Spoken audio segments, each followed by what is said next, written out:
So, if you've been anywhere near the internet recently, you'll know that Call of Duty World War II is coming out later this year, and from the trailer, bit of Saving Private Ryan you seen there, Sledgehammer? Bit of Saving Private Ryan? And, you know, sort of looking at this, I decided I'd make my own list of 3 things that they gotta get right with this game, for at least me to buy it. Now, I know there are people who have their own opinions out there, but hey, this is my opinion, I'm a fat nerd, so let's get on with things. So the first thing you've got to get right is the historical accuracy.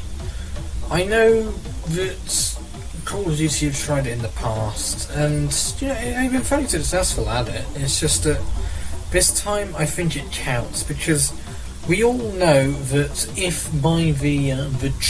Sledgehammer's telling the truth with its 2.5 years of development time, we all know that this game wasn't designed to be a response to the fans.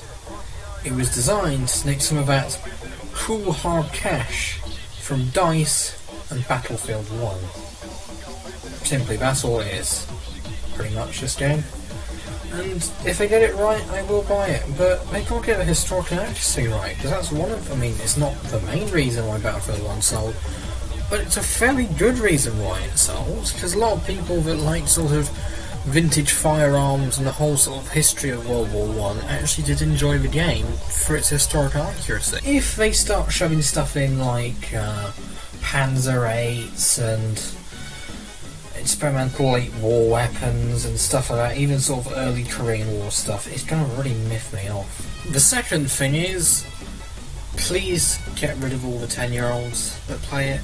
Honestly, the 10-year-olds are one of those things that has become a stereotype over the past 10 years of the people that play Call of Duty, because most people don't like them.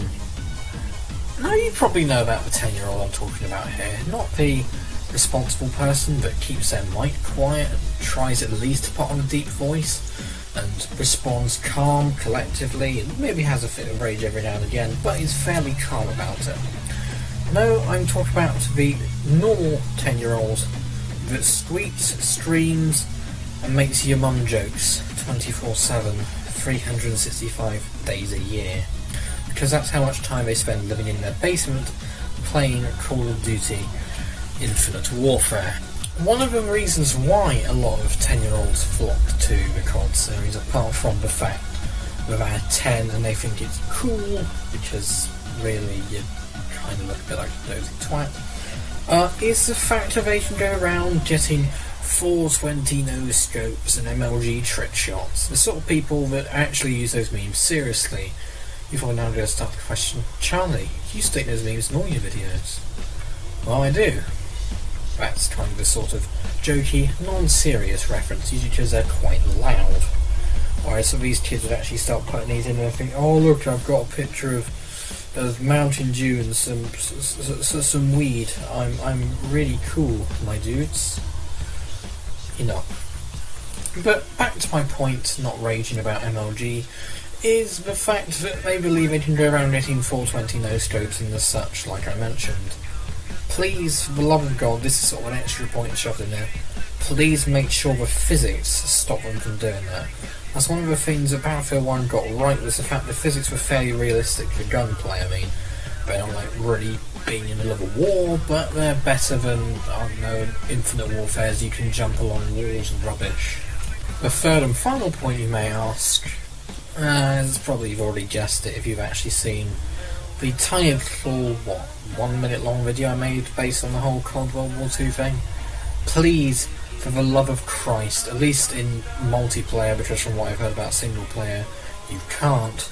Please, for the love of God, let us play as the Soviets, because who doesn't want to run around with a Mosin Nagant, standing on top of some kind of disused building in Stalingrad, picking off some Nazi scumbags? Hell yeah, my dude! Trying to learn more about bloody Russians again, isn't it? Yes, I am, and there's good reason for that, because if you literally just make the game, you know, America and Nazi Germany only, you're not going to get very far, are you? Because there are a lot of people, I mean, a lot of Americans, you know, talk about fiery freedom and so on. But even then, a lot of Americans still do respect what the Russians did in World War II. I mean, hell, pretty much until Britain and America could actually get onto European soil, they were pretty much the main fighting force against the ruddy Nazis, for goodness sake. You know, long live Ruddy Stalin. Go on, Daddy Stalin. He is my hero. And this here concludes my terrible list of 3 things, or technically 4 if you include my point about the whole physics thing. Yeah, 3 things that I want to get right in Call of Duty World War II.